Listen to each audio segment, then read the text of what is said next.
When I travel, I take a lot of photos with my phone, and there's lots of precious memories on here, and I would really hate to lose my photos and my videos.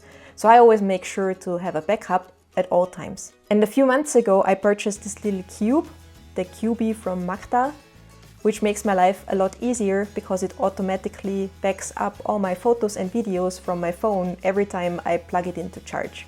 And since I have the iPhone mini 12 with a weak battery, that happens a lot.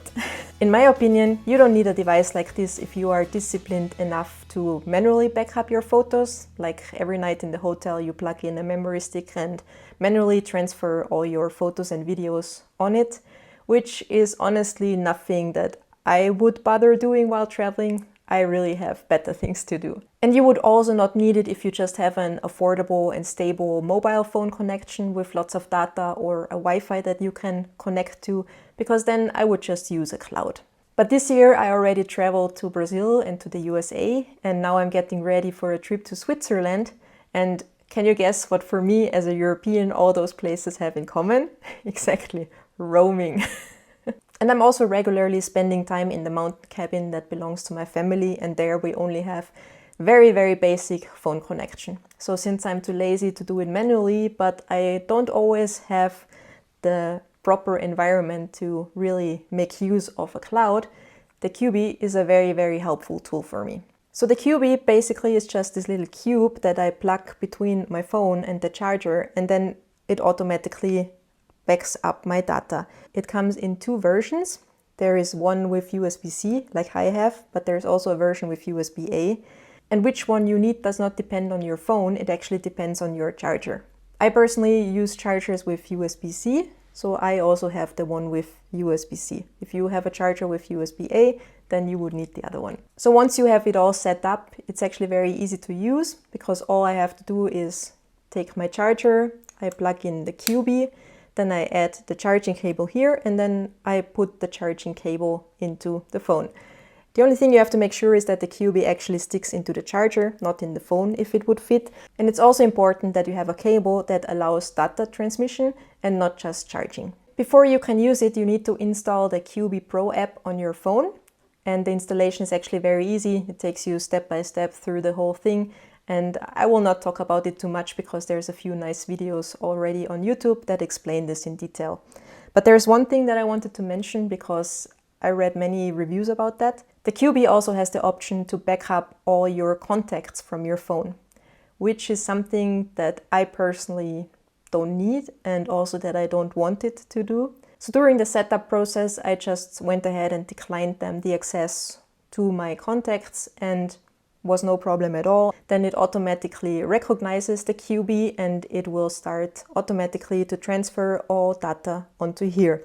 And with onto here, I mean that the Qubii has a little slot for a micro SD card. It can handle micro SD cards with a storage capacity of up to 2 GB. So that actually gives you a lot of space for photos. I personally use one with 512, and I really like this idea of storing them on micro SD cards, because if I was traveling and I would need more space, then I could just take one out and put the next one in, and then this is very small and lightweight and does not take up much space in my luggage. And as I mentioned, once you have it all set up and you plug in your phone, it automatically starts to transfer all the photos and videos to the micro SD card on the Qubii. It usually starts automatically once it's plugged in, but you also have the option to set a delay, like that it should start 10 minutes or an hour later. I personally did not notice that it slows down charging or anything, so I just automatically start it as soon as I plug it in. And the transfer is actually quite fast,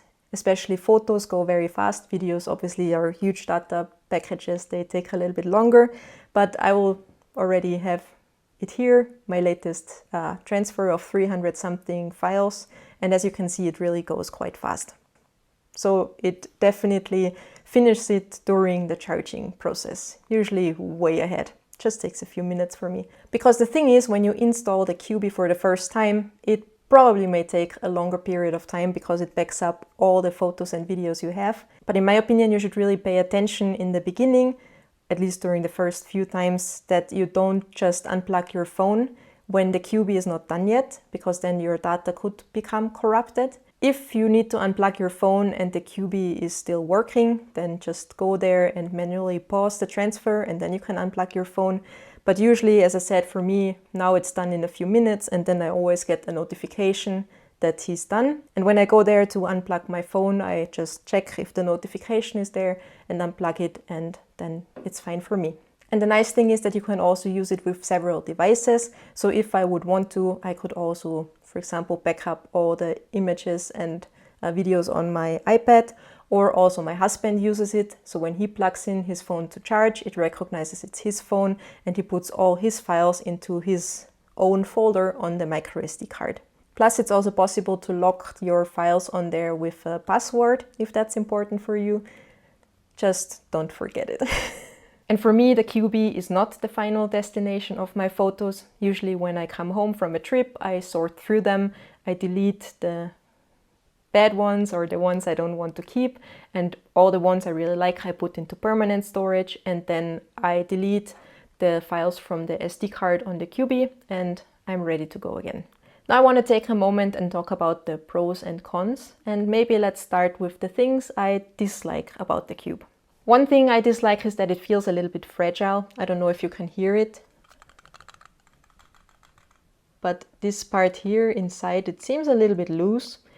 Has not been a problem so far, but I don't know, it just feels cheap. And the next thing is that even though it feels kind of cheap, I mean, I never had any problem with the functionality, but this thing is not cheap. I think it's quite expensive, and I think for that price they should at least give you a little micro SD card with it, which is not part of the package.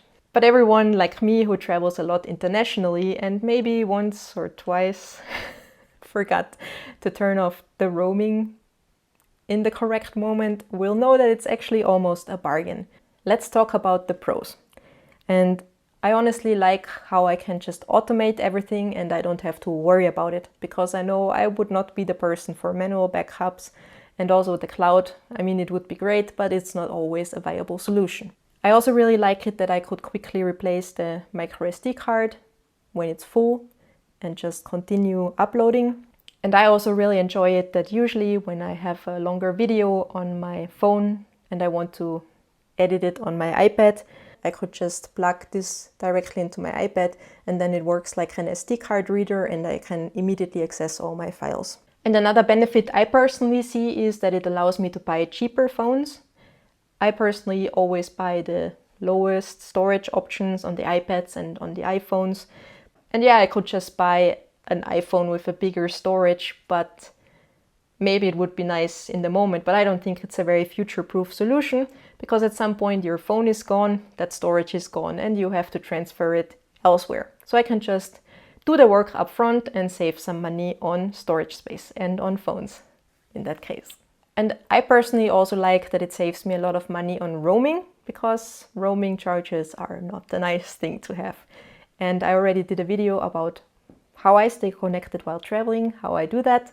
I share my best tips and tricks about roaming and getting data and phone calls abroad. So if you would like to know more, I recommend you watch that video. And other than that, thanks for watching and I'll see you in the next video. Bye!